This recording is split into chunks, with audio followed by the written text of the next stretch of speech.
Ucapkan salam. Assalamualaikum warahmatullahi wabarakatuh.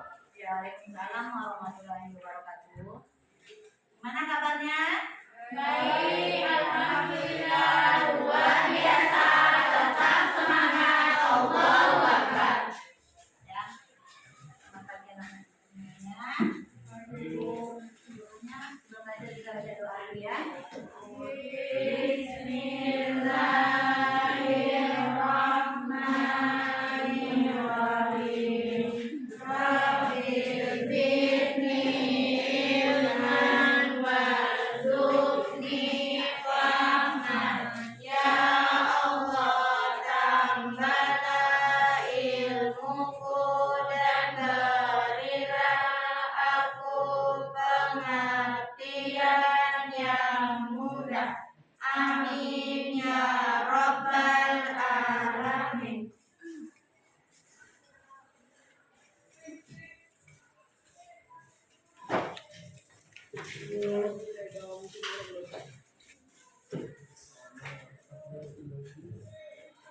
Berapa? 10 ya. 10 nyimpan 2.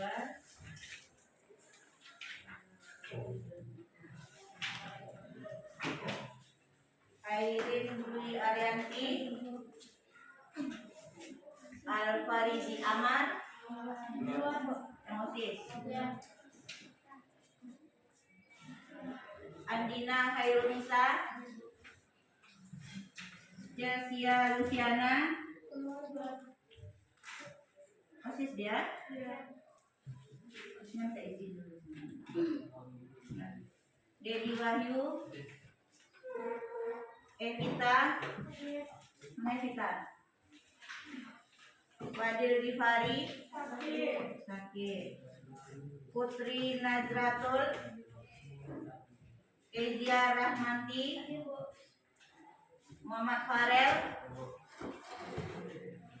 Marcella Krantri, Marta Priska, Osima Yukari,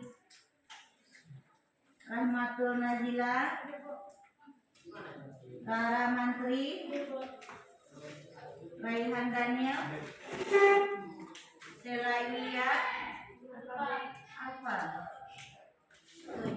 Nama pertemuan apa terus deh ya, sudah 3 kali. Windy Aprilia, Zahwa Fiza, Fatmawati,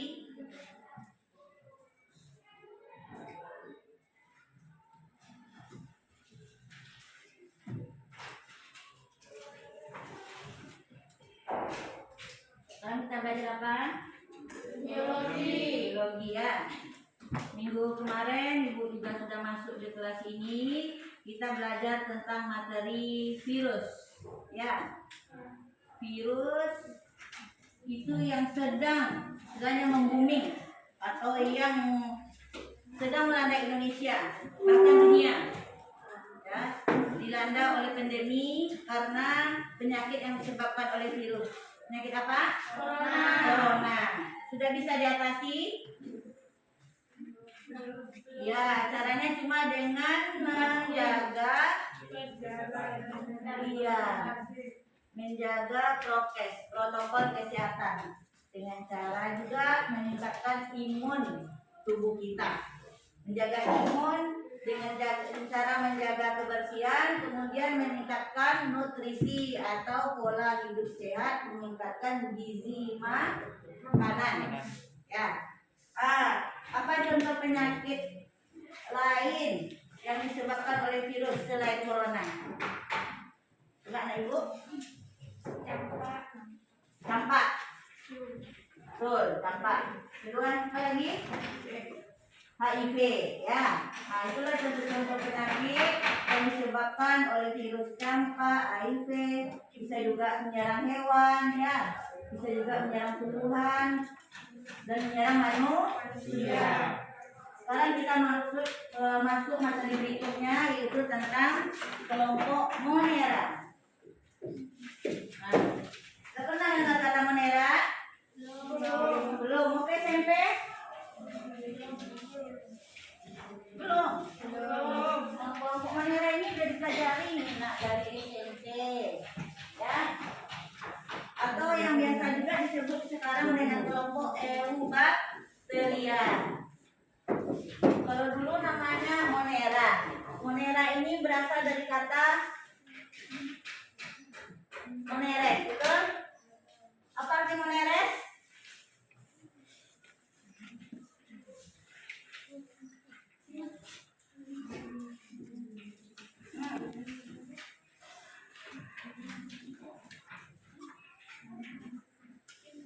Monera berasal dari kata moneres yang artinya bukan yang dulu ya. Dan Bu Arkan sebelum belajar, kalian di rumah udah membaca materi yang akan Ibu jelaskan besoknya. Jadi kita nyambung.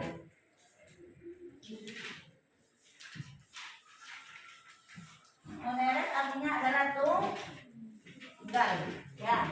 Jadi monera itu lazim dikatakan makhluk hidup yang bersel tunggal. Nah, setelah perkembangan berikutnya, nama monera ditukar menjadi nama bakteri, Eubacteria atau kelompok bakteri. Nah, kita tahu bahwa dalam kerajaan biologi ada 5 kerajaan dari makhluk hidup. Yang pertama, kelompok apa? Hewan. Kelompok hewan. Nah, ini buat kemudian. Nah, kelompok hewan. Yang kedua, tumbuhan. Yang ketiga, ya kita mulai dari yang terkecil dulu. Ada kelompok Eubacteria, ya. Eubacteria atau dulu disebut dengan kelompok kelompok yang kedua Protista, ya. Baru yang ketiga kelompok fungi atau jamur. Nah, baru yang keempat kelompok tumbuhan, yang kelima kelompok hewan. Manusia masuk ke mana? Hewan. Ya, jadi masuk ke sini kelompok manusia. Kita diberi mau dipanggil manusia, artinya dikata kita lebih dari hewan itu secara sosiologinya kita ya, tapi dalam biologi sama, kita sama-sama kelompok hewan, ya, berdasarkan ciri-ciri secara umumnya. Kalau tumbuhan ciri-cirinya sama-sama memiliki klorofil. Kalau kelompok hewan adalah ciri-ciri makhluk yang bisa berpindah tempat dan ukurannya berukuran besar atau makroskopis. Ya. Nah, jadi pelajaran kita sekarang ini Eubacteria. Pelajaran kemarin virus masuk kemana dia? Kenapa nggak ada di sini, Bu? Nah, karena kemarin udah Ibu jelaskan juga kalau virus itu dia adalah peralihan Antara makhluk hidup dan benda mati. Iya, antara makhluk hidup dan benda mati. Jadi dia tak bisa dikatakan sepenuhnya makhluk hidup, tak bisa juga dikatakan sepenuhnya benda mati. Nah, jadi dia peralihan antara makhluk hidup dan benda mati. Nah, sebelum kita lanjut tentang Eubacteria, kita lihat dulu ciri-cirinya. Ya. Eubacteria atau kelompok monera.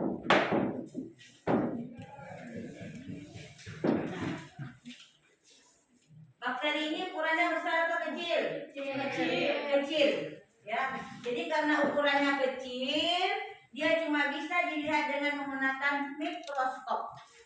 Ukurannya kecil disebut dengan istilah mikroskopis.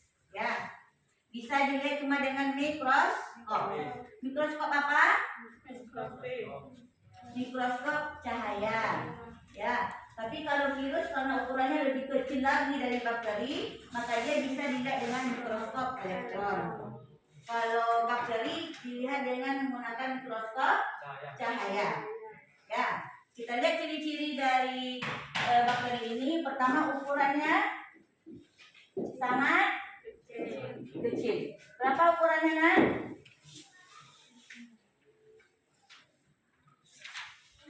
1 sampai 5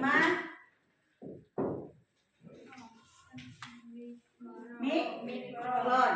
Ya, ukurannya sangat kecil. Yang kedua, hidupnya kosmopolit. Kosmopolit. Kalau virus kemarin di mana hidupnya?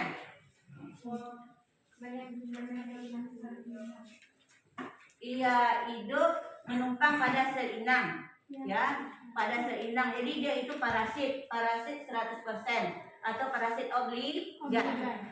Kalau virus hidupnya cuma bisa pada makhluk hidup.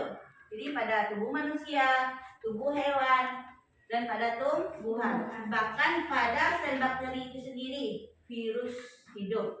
Bisa dia menyerang bakteri ya. Tapi kalau bakteri hidupnya bisa pada benda mati. Jadi kalau di buku kalian ini bisa saja ada bakterinya. Ya, di meja bisa saja ada bakteri, di tas bisa saja ada bakteri, di udara juga bisa ada bakteri. Sifatnya yang seperti itu dikatakan bersifat kosmopolit. Ya. Jadi apa kira-kira arti kosmopolit? Dari yang ibu terangkan tadi. Dapat hidup dimanapun. Iya betul. Dapat hidup dimanapun atau dimana saja ya.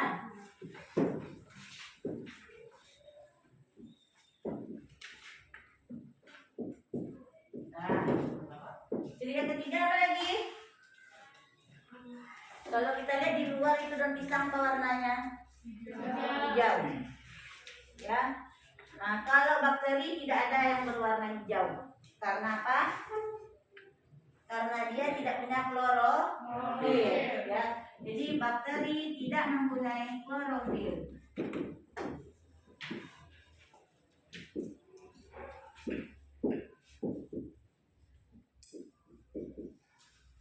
Nah, jadi yang keempat apa lagi nak? Ya, lihat buku kalian. Jadi yang keempat apa? Bakteri memiliki bentuk sel yang bervariasi. Iya, bentuk sel bakteri bervariasi.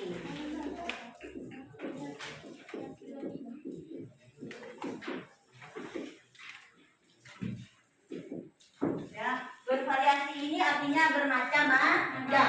Jadi bakteri itu ada bentuknya yang bulat. Ya, nah, bakteri itu ada yang bentuknya seperti koma. Ada bakteri yang bulat seperti ini namanya bulat.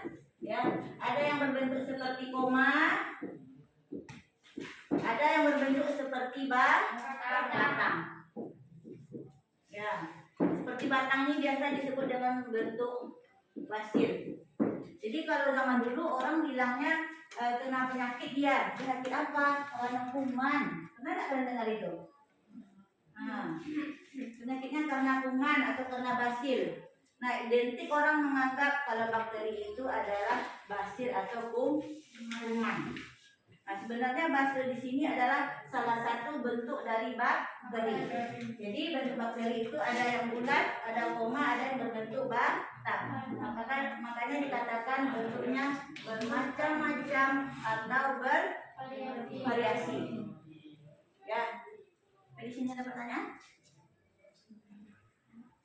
Nah, udah kita lanjut kelima. Yang kelima apa lagi? Ayo, naik lagi. Kelima apa nak cirinya?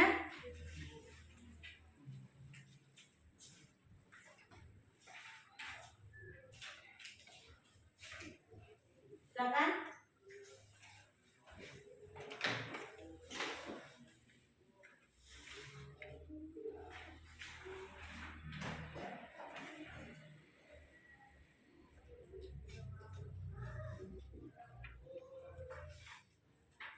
Ada lagi yang mau nambahkan? Nah, ini udah ada 4. Ukurannya sangat kecil. Hidupnya kosmopolit. Bakteri tidak mempunyai klorofil. Bentuk bakteri bermacam-macam. Kemudian bakteri tadi bisa menguntungkan juga bisa merugikan ya. Bisa menguntungkan. Balasannya ini ya, bisa menguntungkan dan bisa merugikan.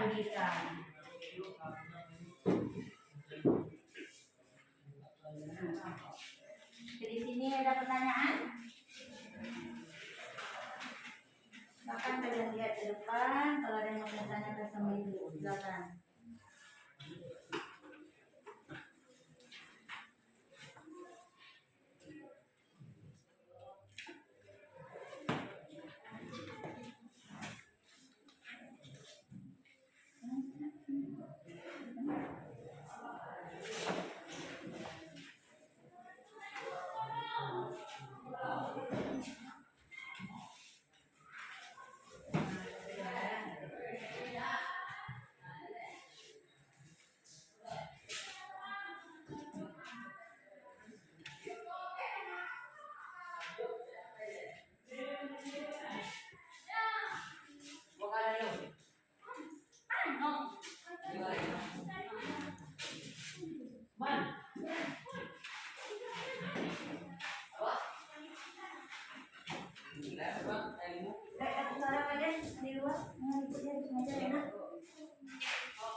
Ya.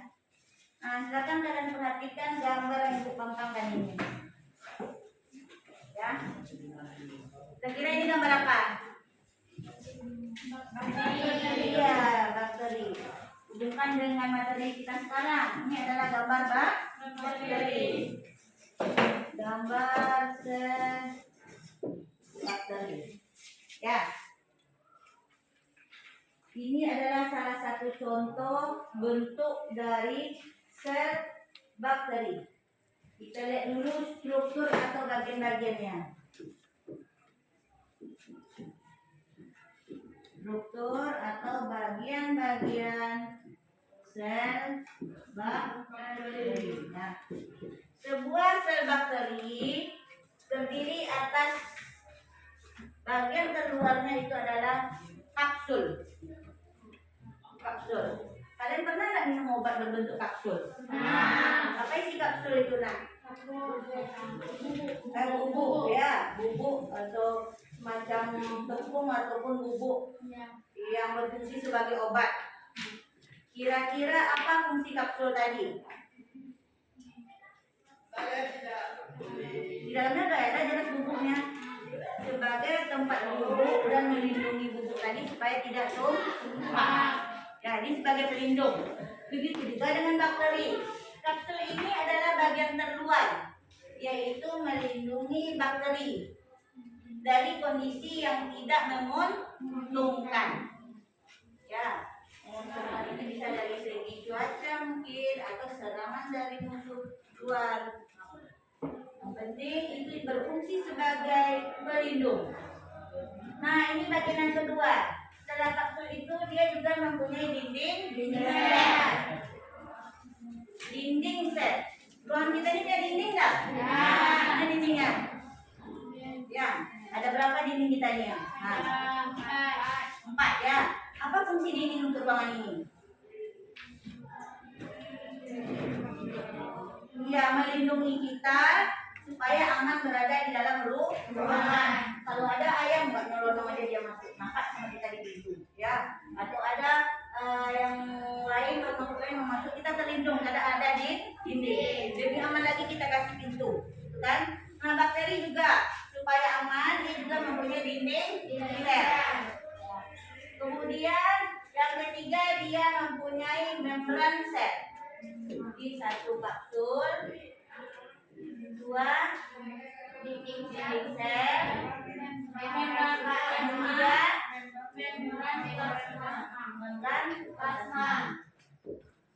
Yang keempat, sitoplasma. Yang keempat mana? Kamu lanjutkan. Sini. Sini. Ya.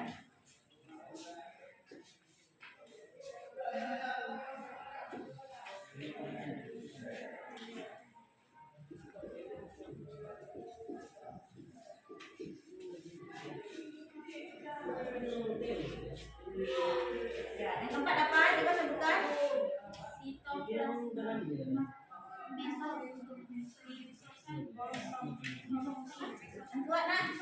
Materi DNA. Ya, silakan. Yang berikutnya siapa bisa? Yuk, tunjuk dia temannya yang bisa. Silakan.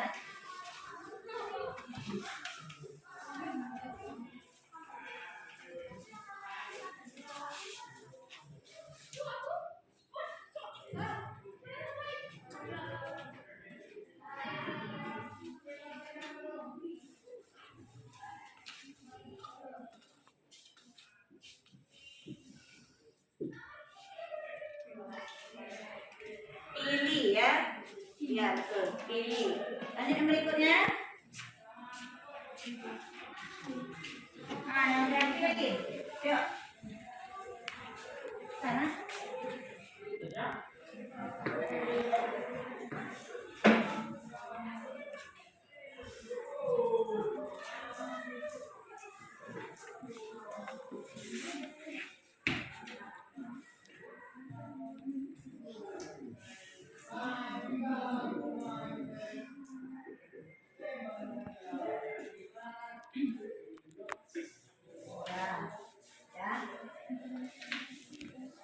Ini yang udah ditulis sama kawannya.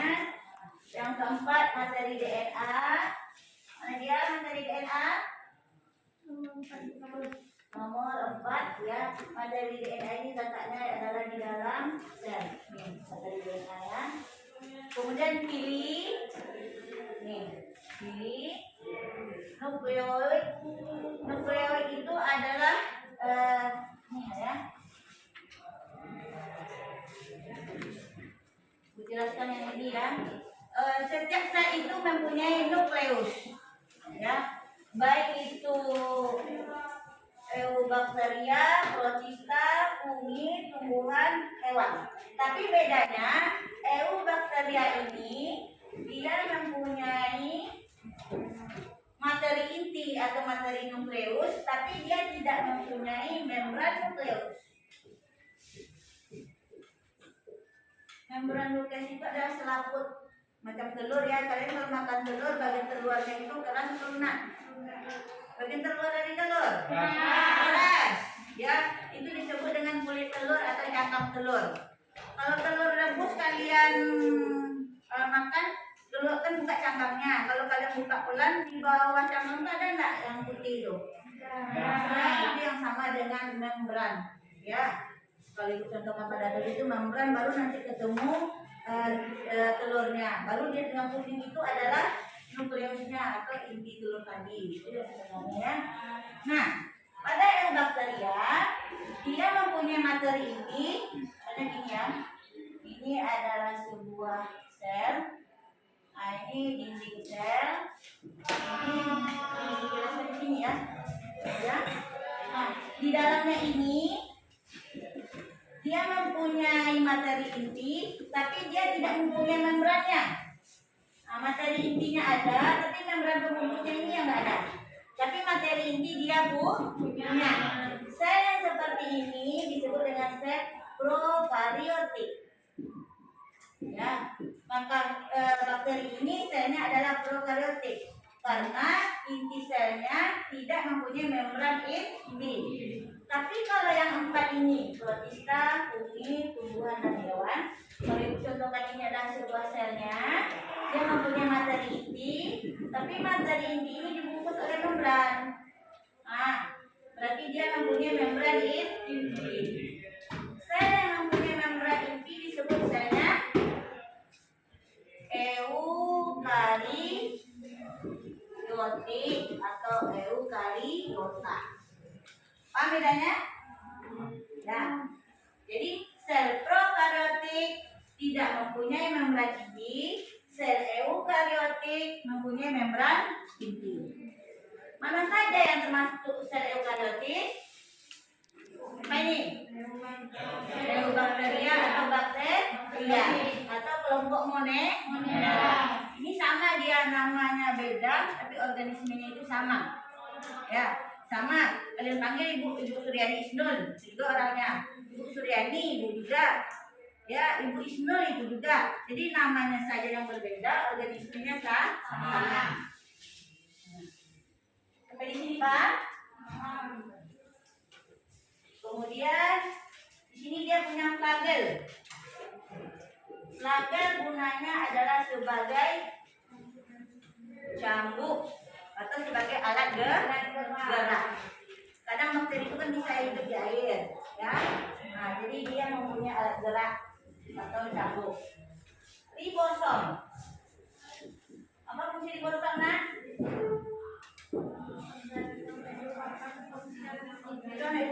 Ini tangannya yang bisa.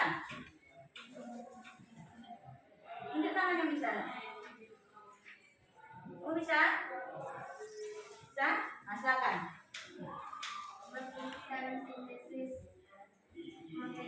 Iya, berfungsi dalam sintesis protein. Jadi walaupun dia cuma satu sel, dia tetap melakukan aktivitas sel. Dan sintesis proteinnya ada pula, ya, yang untuk melindunginya ada pula, yang untuk berfungsi sebagai respirasi ada pula. Nah, kemudian baru mesosom. Fungsi mesosom untuk apa? Ya, menghasilkan energi. Menghasilkan energi. Itulah fungsi mesosom. Kemudian plasmid. Apa fungsi plasmid?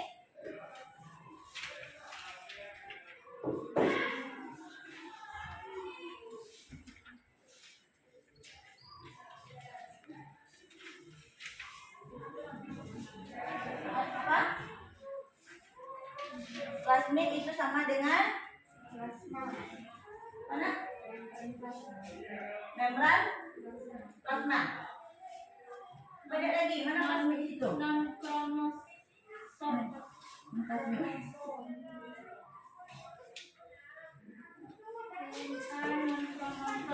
Iya, ya. Sedangkan DNA non kromosom itu disebut dengan plasmid. Jadi masih komponen dari sini, dari materi DNA, ya. Nah, kemudian baru sitoplasma. Sitoplasma itu adalah cairan fluid. Iya. Cairan fluid yang mengandung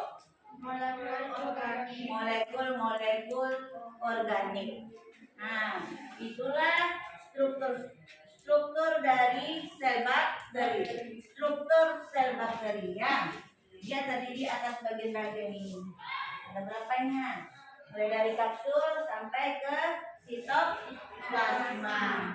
Sampai di sini ada pertanyaan?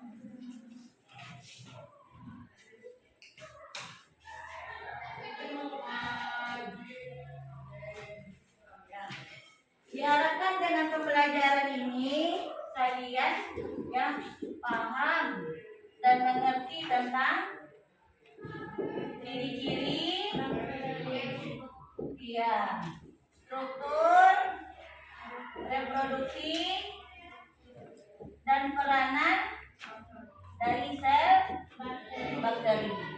Ya, jadi konkret di sini tujuannya, mulai dari ciri-ciri sampai ke peranannya. Jadi mungkin kalau waktu nggak sampai hari ini kita menyambung lagi minggu depan karena tidak terlalu dituntas dalam 50-40 menit pembelajaran, ya. Sampai di sini ada pertanyaan? Yuk. Teman-teman kalian perhatikan ada nggak yang nggak paham?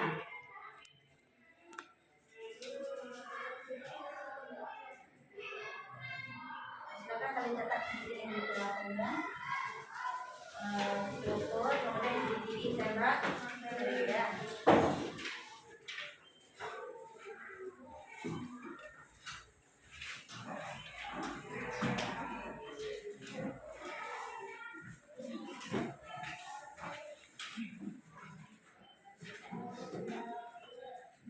Sambil kalian mencatat, yang nggak paham langsung tanya sama ibu, ya.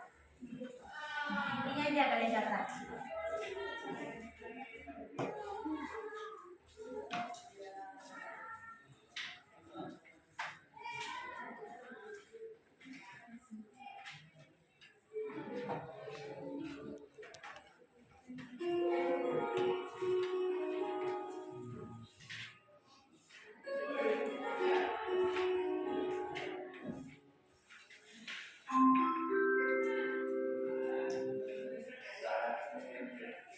Nah, boleh kalian lanjutkan nanti. Ya, di rumah boleh juga kalian lanjutkan dari buku cetak ya. Atau nanti kalau seandainya nggak ada buku boleh kalian buka ini karena kita nanti di buku seperti ini. Tugas kalian di rumah, ya. Tugas di rumah. Satu.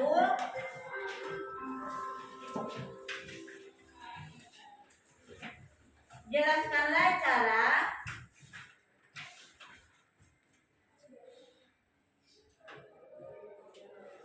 reproduksi pada bakteri.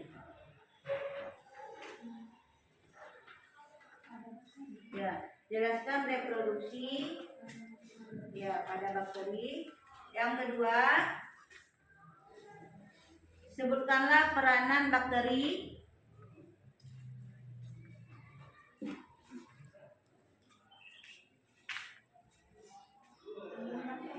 Peranan bakteri dalam kehidupan. Ya, kalian bikin di rumah, kumpulkan pada pertemuan minggu depan. Ya, dulu Ibu simpulkan pembelajaran kita hari ini. Ya, dengan mempelajari tentang bakteri ini, ya, diharapkan kalian mampu untuk istilahnya mengkondisikan diri agar terhindar dari berbagai penyakit nantinya yang disebabkan oleh bakteri. Yaitu dengan kita mengetahui ciri-cirinya, tempat hidupnya, cara reproduksinya, dan juga peranannya nantinya. Ya, ini sudah pembelajaran kita hari ini dengan mengucapkan alhamdulillah.